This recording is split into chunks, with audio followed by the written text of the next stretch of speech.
नमस्कार दोस्तों, अगर आप भी भारत और श्रीलंका के बीच सबसे रोमांचक पहला T20 मुकाबला देखने के बाद खुश हैं, तो वीडियो को लाइक जरूर कीजिएगा। आज के वीडियो का लाइक टारगेट हमने रखा है मात्र 500 लाइक्स का, तो लाइक करना बिल्कुल भी मत भूलिए। तो चलिए अब आपका ज्यादा समय ना लेते हुए शुरू करते हैं वीडियो। दोस्तों, जैसा कि आप सभी तो जानते हैं कि इंडिया और श्रीलंका के बीच 3 मैचों की रोमांचक T20 सीरीज का शुभारंभ हो चुका, जिसका पहला मैच पल्ले किले क्रिकेट स्टेडियम में खेला गया, जहां इस मैच में रोमांच की सारी हदें पार हो गईं। अंतिम ओवर तक मुकाबला पहुंच गया था, जिसकी अंतिम गेंद में भी यह बता पाना नामुमकिन था कि भारत बाजी मारेगा या फिर श्रीलंका टीम इंडिया को बड़ा झटका दे देगी। दरअसल दोस्तों, हुआ यह था कि यहां कप्तान वानिंदु हसारंगा ने टॉस जीतकर पहले बल्लेबाजी करने का फैसला चुना, और यहां जब श्रीलंका की टीम बल्लेबाजी करने के लिए उतरी तो हमेशा की तरह उनके लिए की शुरुआत प्रथम निशंका के साथ कुशल मेंडिस की खतरनाक जोड़ी मैदान में उतरी, जहां दोनों बल्लेबाजों से उम्मीद तो यही लग रही थी कि पहले विकेट के लिए बड़ी साझेदारी देखने के लिए मिले। लेकिन दोस्तों, यहां पर निशंका के रूप में पहला बड़ा झटका श्रीलंका की टीम को मोहम्मद सिराज ने दे दिया और निशंका का विकेट मात्र 11 रन पर ही गिरा दिया। अब पहला बड़ा झटका लग जाने के बाद फिर बल्लेबाजी करने के लिए उतरे कमंडू मेंडिस, जहां वह कुशल मेंडिस के साथ मिलकर साझेदारी को आगे बढ़ा पा। उससे पहले ही कमीडो मेंडिस को 7वें ओवर की दूसरी गेंद पर रवि बिश्नोई ने बोल्ड कर दिया और यहां मेंडिस 10 रन बनाकर ही आउट हुए। अब यह 2 सबसे बड़े झटके लग जाने के बाद लंका की टीम पूरी तरह से लड़खड़ा चुकी थी। ऐसा लग रहा था कि आज के मुकाबले में भी श्रीलंका की टीम ज्यादा लंबी बैटिंग नहीं कर पाएगी और वह ज्यादा से ज्यादा भारत के आगे 120 या 100 रन ही बना पाएगी। अब यहां कुशल मेंडिस और एंजल मैथ्यूज पर पूरा दारोमदार था अपनी टीम के लिए ज्यादा से ज्यादा रन बनाने का। लेकिन दोस्तों, भारतीय गेंदबाजों को कहां पता था कि यह दोनों बल्लेबाज मिलकर आज अपनी टीम की किस्मत चमकाने वाले हैं। जी हां दोस्तों, हुआ यह कि कुशल मेंडिस ने ताबड़तोड़ बल्लेबाजी अपने जैसे जारी रखी। उसी तरह का ढंग एंजल मैथ्यूज ने भी दिखाया, जहां दोनों बल्लेबाजों ने मात्र 37 गेंदों में ही 72 रन की साझेदारी कर डाली थी। इस दौरान विकेट चटकाना काफी अहम हो चुका था। तभी कप्तान सूर्या ने फैसला किया कि वह गेंदबाजी पर मोहम्मद सिराज को लेकर आएंगे, और आते ही 14वें ओवर की तीसरी गेंद पर सिराज ने मैथ्यूज के रूप में तीसरा बड़ा झटका लंका की टीम को दे दिया, जो कि 53 रन बनाकर आउट हुए। और मैथ्यूज के आउट हो जाने के बाद फिर कुशल मेंडिस ने हार नहीं मानी।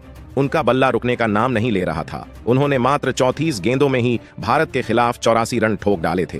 तो मैदान में उतरे दासन शंका ने भी अपने बल्ले से टहलका ही मचा दिया। इन दोनों खिलाड़ियों ने अंतिम 3 ओवर में भी बेहद खतरनाक बैटिंग करी, जहां एक तरफ कुशल मेंडिस ने 53 गेंद पर 96 रनों की मैच विनिंग पारी खेल डाली, तो वहीं शंका ने भी 42 रन बनाकर उनका बखूबी साथ निभाया। और उनकी धाकड़ बल्लेबाजी के दम पर श्रीलंका की टीम 20 ओवर में 7 विकेट के नुकसान पर भारत के खिलाफ 292 रन बनाने में कामयाब रही। और इस दौरान भारत के लिए सबसे ज्यादा 5 विकेट सिराज के नाम रहे, तो वहीं 2 विकेट रवि बिश्नोई ने हासिल किए।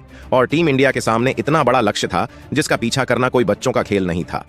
भारतीय गेंदबाजों की आज इन दोनों खिलाड़ियों ने शाम थला दी थी। अब दोस्तों, बारी थी भारतीय बल्लेबाजों की इस मैदान पर कुछ चमत्कार कर दिखाने की। दोस्तों, पिछले ही सीरीज में ताबड़तोड़ प्रदर्शन करके लौट रहे शुभमन गिल से आज सभी को काफी उम्मीदें थीं। लेकिन दोस्तों, जब शुभमन गिल और यशस्वी जायसवाल ने पारी की शुरुआत की तो आज गिल काफी बड़ी गलती कर बैठे। जी हां, चालाकी दिखाते हुए श्रीलंका के कप्तान गिल को पहले ही ओवर में खुलेआम छूट दी कि आप बस चौके छक्के लगाए, और इसी जाल में फंस गए, जहां पहला ओवर करवाने के लिए आए श्रीलंका के दुश्मनता चमीरा ने अंदर आती हुई लेंथ की स्लोअर 1 गेंद पर शुभमन गिल को फंसा लिया। और गिल आज के इस मुकाबले में मात्र 11 रन बनाकर ही आउट हुए, वो भी 4 गेंदों में। अब दोस्तों, गिल का विकेट गिर जाने के बाद भारतीय टीम काफी ज्यादा दबाव में आ चुकी थी। अब गिल जब आउट हुए तो बल्लेबाजी के लिए उतरे संजू सैमसन, जहां संजू और यशस्वी पर हर किसी की निगाहें थीं कि ये दोनों बल्लेबाज दूसरे विकेट के लिए कितने रन जोड़ पाते हैं।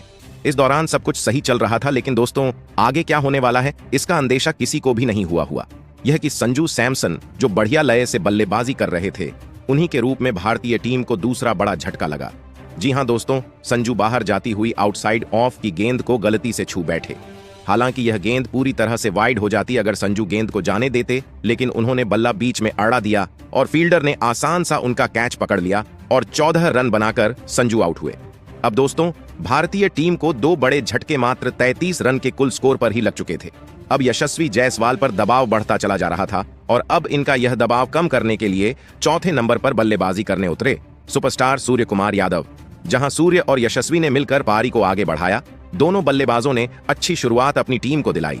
वानिंदु हसरंगा के 1 ओवर में कप्तान सूर्या ने लगातार 3 गेंद पर 3 तूफानी छक्के झड़कर अपने तेवर श्रीलंका को दिखाए। इस बीच 50 रन की साझेदारी भी हुई, जो टीम इंडिया को जीत के लिए बेहद महत्वपूर्ण मानी जा रही थी। इन दोनों ने भारत को मैच में मजबूत स्थिति में लाकर खड़ा कर दिया था। यशस्वी जायसवाल ने चमीरा की गेंद को छक्के के लिए डिपॉजिट कर अपना अर्धशतक भी ठोक दिया था। टीम इंडिया मैच में तगड़ी वापसी कर चुकी थी, लेकिन दोस्तों यशस्वी जायसवाल भी अपनी साझेदारी को ज्यादा देर तक आगे नहीं बढ़ा पाए और 70 रन बनाकर वो आउट हुए। ये भारत के लिए सबसे बड़ा झटका था।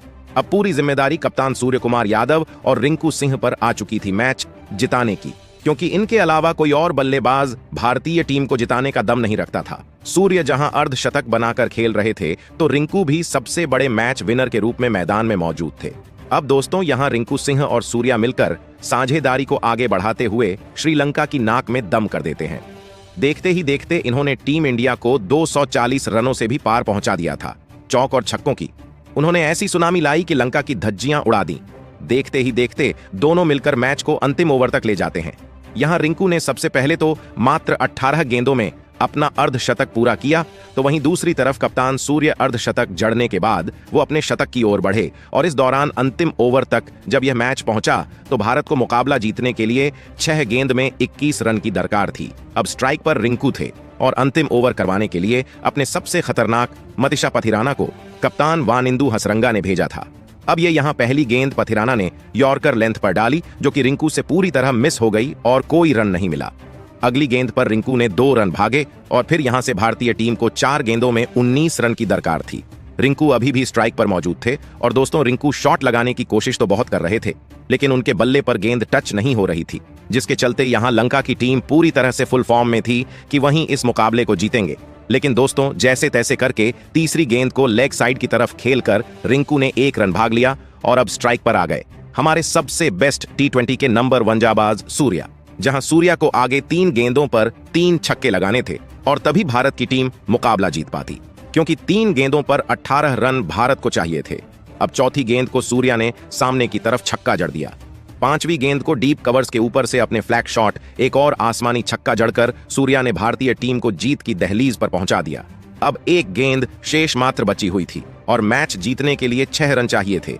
लंका सबसे ज्यादा दबाव में थी। वहीं सूर्य बखूबी जानते थे कि पथिराना व्हाइट यॉर्कर लेंथ डालने की कोशिश करेंगे और इसीलिए सूर्य कुमार ने पहले से ही अपनी आंखें जमा कर रखी थी और अपना बल्ले का परफेक्ट स्विंग दिखाते हुए उन्होंने डीप मिड विकेट के ऊपर से महेंद्र सिंह धोनी के अंदाज में मैच विनिंग छक्का ठोक दिया, जिसके चलते भारतीय टीम के होनहार बल्लेबाज सूर्य ने इस दौरान अपना शतक तो पूरा किया, साथ ही साथ 110 रन की उन्होंने पारी खेली और अपने शतक के साथ उन्होंने भारतीय टीम को मैच भी जिताया। बाकी इस मुकाबले में रिंकू के बल्ले से 80 रन निकले और इन दोनों खिलाड़ियों के बीच हुई 150 रनों की अधिक की साझेदारी के दम पर इंडिया ने इस मुकाबले में अपना कब्जा जमा दिया। हालांकि दोस्तों हम आपको बता दें कि भारत और लंका के बीच खेला गया यह अभ्यास सत्र का पहला मुकाबला था, जिसमें भारतीय टीम की जीत हुई। बाकी अब आप सभी की क्या राय है? अपनी भारतीय टीम की ऐसी बल्लेबाजी और गेंदबाजी को देख लेने के बाद आप टीम इंडिया को 10 में से कितने नंबर देना चाहेंगे? अपनी कीमती राय नीचे कमेंट बॉक्स में जरूर बताएं और ऐसी शानदार खबरों के लिए चैनल को सब्सक्राइब जरूर करें। धन्यवाद।